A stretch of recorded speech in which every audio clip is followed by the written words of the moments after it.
So yan mga boss, magandang hapon na naman sa inyong lahat. At may nagtatanong sa atin kung paano raw maging parehas yung bilog ng ating dice. Ayan. So gamit natin tong router na to. So para maging bilog na ganito, parehas na parehas siya mga boss. Pantay na pantay. So katulad nito, itong kuadrado na to, so magiging ganito siya. So try natin, para may pakita ko sa inyo ng maayos.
So ito na siya mga boss, oh.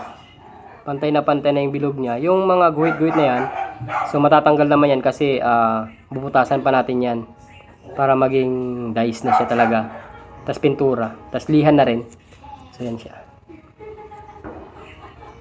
Yan. Mula sa ganito, magiging ganito siya mga boss. Ayan. Bilog na bilog. Mas bibilog yan pag nalihan na. Ayan. Pagkakaiba nila.